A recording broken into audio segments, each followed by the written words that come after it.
Hello everyone, welcome to a very own favourite education channel Dear School. तो आपकी सारी demands को लेकर के आज हम राइटिंग सेक्शन को स्टार्ट करने वाले हैं क्लास 10 इंग्लिश की।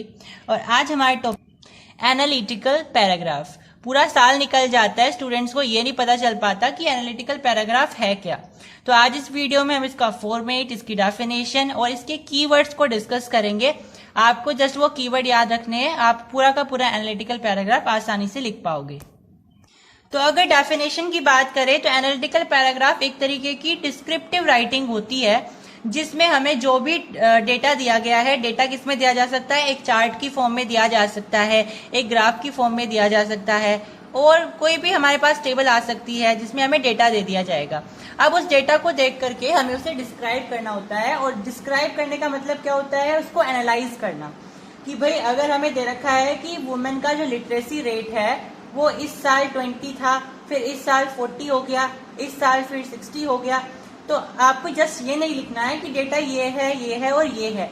आपको फिर उसको एनालाइज करके बताना है। एनालाइज करने का मतलब है आपको वहां लिखना पड़ेगा कि भाई इसका क्या एनालाइज हो रहा है, कि यहाँ से हम ये एनालाइज करने का मतलब ये होता है कि आपको हमें बताना पड़ेगा कि ये जो डेटा है वो डिक्रीज हो रहा है, इंक्रीज हो रहा है, इसमें क्या हो रहा है। जैसे मैंने बताया पहले 20 था, फिर 40 हुआ लिटरेसी रेट, फिर 60 हुआ, तो आपको यहाँ पे लिखना पड़ेगा कि हम यहाँ पे ये देख सकते हैं कि जो आपका यहाँ पे लिटरेसी रेट है वो लगातार बढ़ता जा रहा है।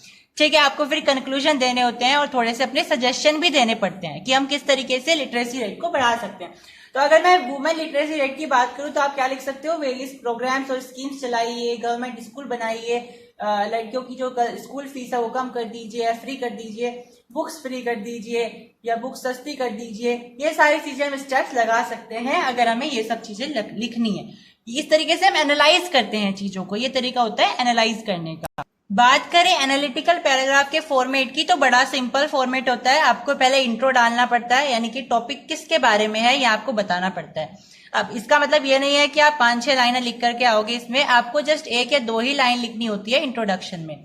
इंट्रोडक्शन का मतलब है कि आपको जो भी टॉपिक दिया हुआ है, जैसे एग्जांपल मैंने अभी लिया था वुमेन लिटरेसी रेट, तो आपको वहां पे उसके बारे में थोड़ा सा इंट्रो देना है कि वुमेन लिटरेसी रेट के बारे में यहाँ पे दिया हुआ है, ये डेटा यहाँ से लिया गया है और इसके बारे में हम यहाँ पे डिस्कस करने वाले हैं।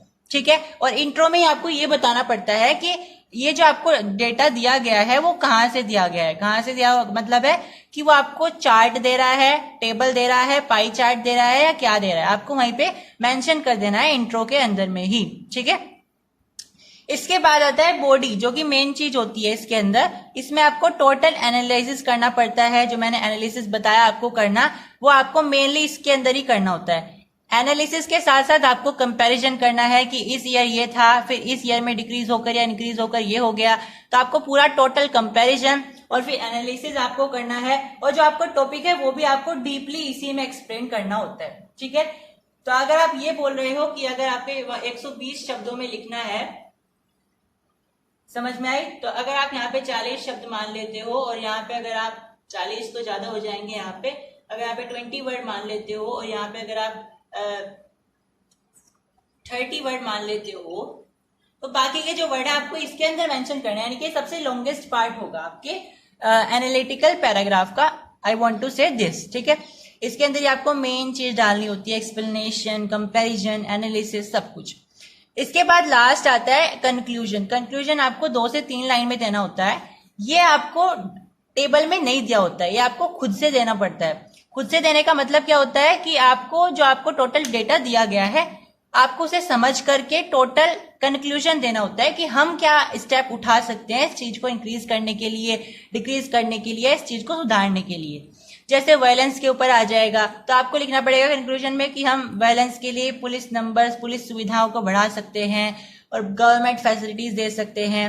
ठीक है, बच्चों के हेल्पलाइन नंबर उनको अवेयर कर सकते हैं, प्रोग्राम्स चला सकते हैं, स्कीम्स चला सकते हैं, वेरियस इम्प्लीमेंटेशन को बहुत अच्छी तरीके से एक्टिवली इसको इंक्रीज कर सकते हैं, इम्प्लीमेंटेशन को, इस तरीके के प्रोग्राम्स के। तो ये जो चीजें होती है कंक्लूजन में आ जाएंगी, जो आप टेबल के अलावा अपने आप यहाँ पे रखने वाले हो और जो जरूरी है, जो आपकी नॉलेज चेक करने के लिए है कि भाई जो आपने डेटा लिखा है अब उससे आप क्या समझ रहे हो और जनता को आप क्या कंक्लूजन करके दोगे, क्या कंक्लूड करके दोगे।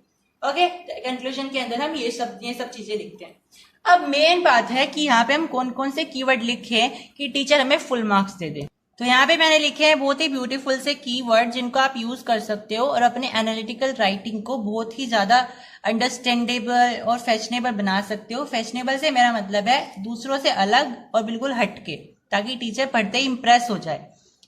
अब यहाँ पे इंट्रो में हम क्या क्या वर्ड यूज कर सकते हैं, जैसे कि मैंने आपको बताया था, आपको इंट्रो के अंदर ये कंफर्म कर देना है कि आपका जो डेटा है वो कहाँ से लिया गया है, मतलब वो टेबल है, चार्ट है, पाई चार्ट है या क्या है।